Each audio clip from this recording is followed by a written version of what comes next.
Marami ang naluha sa tagpong ito kung saan iniabot ng dating aktres na si Veronica Jones ang sisidlan ng abo ng kanyang kapatid na si Jacqueline Jose sa kanyang pamangkin na si Andy Eigenman.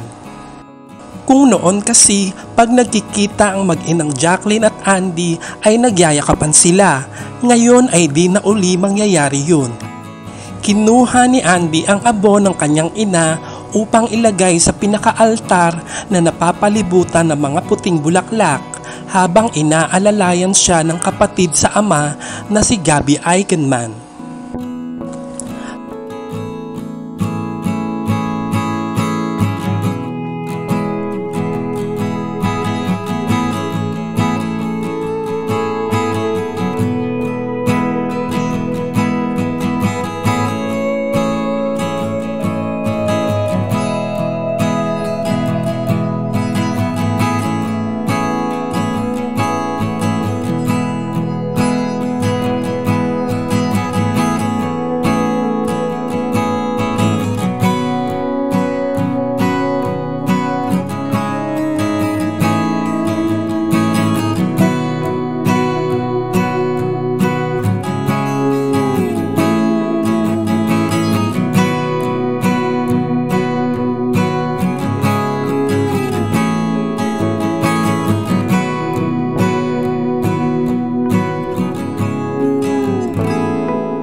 Maraming artista na ang naroon at sa mga sumunod na gabi ay mas dinagsa ng mga taong dumalo ang burol ni Jacqueline ng mga katrabaho niya sa industriya at tagahanga.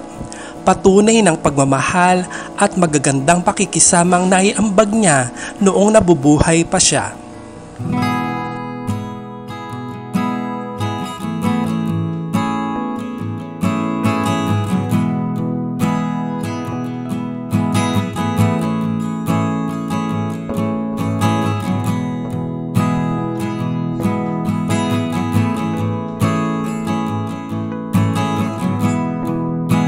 Paalam at maraming salamat, Miss Jacqueline Jose.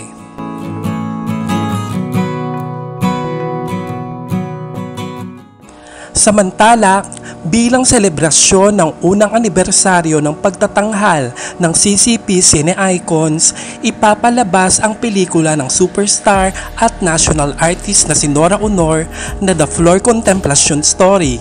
Ito ay gaganapin sa March 15, 1:00 ng hapon sa GSIS Theater. Matatandaan na sa pelikulang ito ay nakasama ni Ate Guy si Miss Jacqueline Jose na nanalo pa ng Best Supporting Actress. Narito ang post ng CCP Film Broadcast and New Media Facebook page. The Year of Iconic Films. CCP Cine Icons proudly celebrates its first-year milestone in collaboration with the Government Service Insurance System, GSIS, and in partnership with Viva Films, at the GSIS Theater this March 15, 1 p.m.